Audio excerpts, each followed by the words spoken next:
Iran ने कल straight of Hormuz में मिसाइलें दागकर अमेरिका और इजराइल जैसे देशों को सावधान कर दिया है और एक तरीके से चेतावनी भी दे दी है कि आप भले ही कितनी भी ताकत दिखाकर मिडिल ईस्ट में हमें डराने की कोशिश करो, लेकिन अगर आपने कोई भी हमला हमारे ऊपर किया तो हमारी मिसाइलों का निशाना चूकेगा नहीं।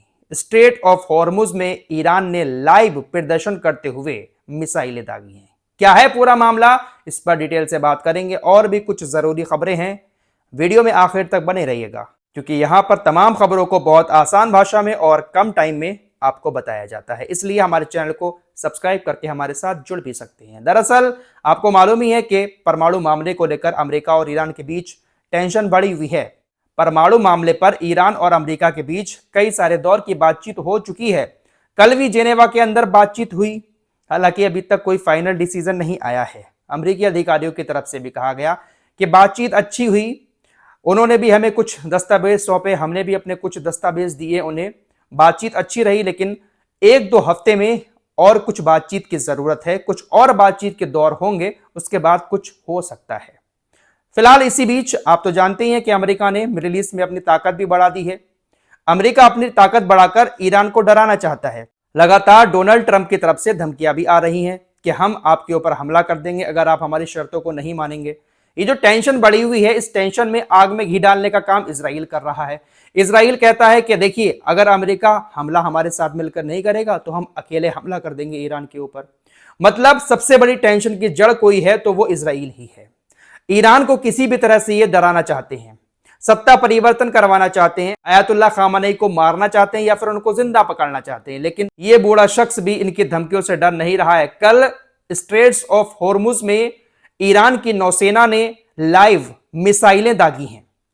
ये स्ट्रेट्स ऑफ हॉर्मुज वो जगह है जिसको हिंदी में हॉर्मुज जलडमरू मध्य कहा जाता है। दुनिया भर के तमाम देशों में समुद्र के रास्ते जहाजों से जो तेल जाता है उसका 20% हिस्सा इसी स्ट्रेट्स ऑफ हॉर्मुज से होकर गुजरता है।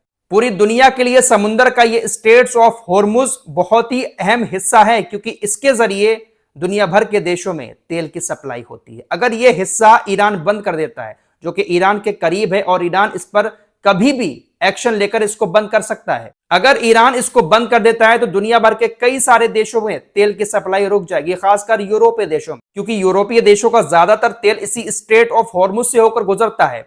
यहीं पर मिसाइलें दागी हैं। हालांकि ये मिसाइलें सिर्फ अभ्यास के लिए दागी गई थी। ईरानी नौसेना ने मिसाइल दागने का अभ्यास किया था, लेकिन यह बताया लाइव दिखाकर कि देखिए, अभ्यास भी अगर हम कर रहे हैं तो हमारी मिसाइलों को निशाना चूक नहीं रहा है। हमारी मिसाइलें उसी जगह पर जाकर गिर रही हैं जहां से आपके जहाज गुजरते हैं। तो अगर हमारे ऊपर किसी ने हमला करने की कोशिश की, हमें दबाने की कोशिश की, तो हमारी मिसाइलें स्ट्रेट ऑफ हॉर्मुज से गुजरने वाले हर एक ईंधन के जहाज को निशाना बनाएंगी और इससे दुनिया भर के तमाम देशों की ऑयल की सप्लाई रुक जाएगी। ईरान को दबाना इसीलिए बहुत मुश्किल है क्योंकि ईरान के पास मिसाइलों का बहुत बड़ा भंडार है।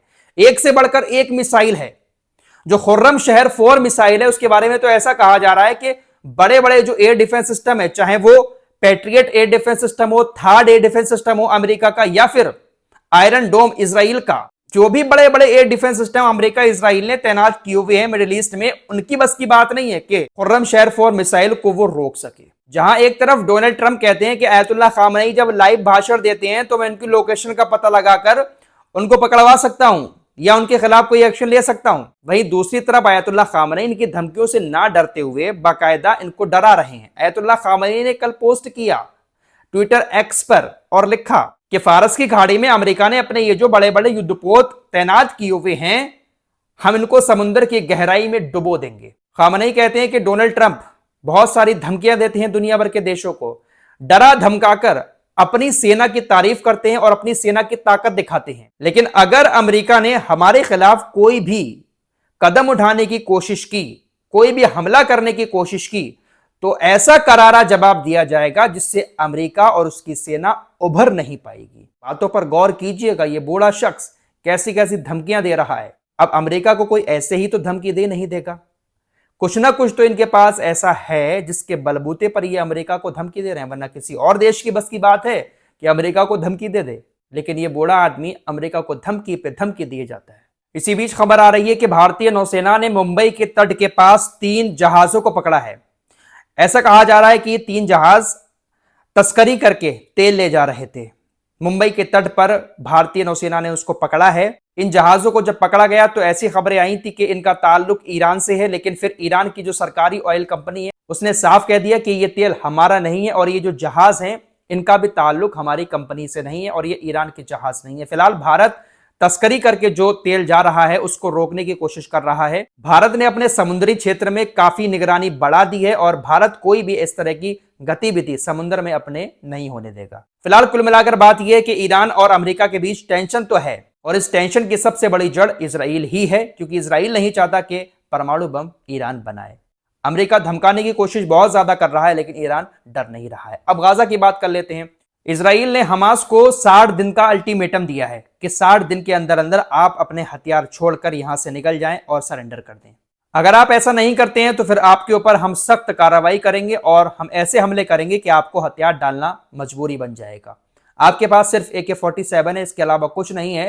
हमास के जो भी लोग अभी गाजा में हैं अपने हथियार डालकर सरेंडर कर दें। 60 दिन का अल्टीमेटम दिया है। साथ ही साथ इजराइल पूरे वेस्ट बैंक पर कब्जा करना चाहता है। रॉयटर्स की रिपोर्ट के मुताबिक इजराइल वेस्ट बैंक में बड़े पैमाने पर कब्जा करेगा और फिलिस्तीनियों से उनकी जमीनें छीनेगा। इजरायली सरकार की तरफ से यह फैसला लिया गया है कि जो विवादित जमीन है वेस्ट बैंक की, जिसको फिलिस्तीनी अपना बताते हैं, इजराइल अपना बताता है, उस पर कुछ निर्माण शुरू करेगा और फिर उस पर कब्जा भी करेगा। तो इस तरीके से इजराइल पूरा वेस्ट बैंक अपने कब्जे में करना चाहता है। फिलहाल इजराइल की नजर पूरे फिलिस्तीन पर है। 2 स्टेट की जो पॉलिसी है उसको कभी इजराइल लागू नहीं होने देगा।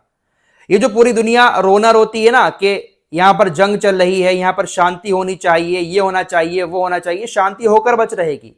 जो जिसका हिस्सा है वो उसको दे दिया जाए, जो जिसका हिस्सा नहीं है वो उससे छीन लिया जाए, बीच में दीवार बना दी जाए, बॉर्डर बना दिया जाए, कभी लड़ाई होगी ही नहीं। लेकिन शायद इजराइल को पूरा इलाका चाहिए, इसलिए कभी शांति हो ही नहीं सकती। और अगर शांति हो जाती है तो दुनिया भर में ये जो हथियारों की बिक्री हो रही है, ये जो दुकानें खोल रखी हैं कुछ देशों ने हथियार बेचने की, इनकी दुकानें बंद हो जाएंगी। दुनिया में बहुत मोटी कमाई होती है हथियार बेचकर। तो ये जो दुनिया में लड़ाइयां होती हैं, जंगें होती हैं, इसको शांत करने की जो पहल की जाती है कुछ लोगों की तरफ से, दुनिया के नेताओं की तरफ से, ये सिर्फ दिखावा होता है, ढोंग होता है। वाकई में अगर लोगों को शांति चाहिए होती तो कहीं पर लड़ाई हो ही ना। जमीन के थोड़े थोड़े से हिस्से के लिए लड़ाइयां हो रही हैं। इसके पीछे बहुत बड़ी साजिशें हैं, बहुत बड़ी ताकतें हैं। अगर पूरी दुनिया में शांति हो जाएगी, लड़ाई झगड़े बंद हो जाएंगे, तो न जाने कितने लोगों की दुकानें बंद हो जाएंगी। हथियार जो बनने हैं लड़ने के लिए ही तो बनने हैं। जब लड़ाई यही बंद हो जाएंगे तो हथियार खरीदेगा कौन? यही सब चल रहा है दुनिया के अंदर। फिलहाल इस रिपोर्ट में इतना ही। कुछ और खबरों के साथ फिर हाजिर होऊंगा। अपना ख्याल रखिएगा। अल्लाह हाफ़िज़।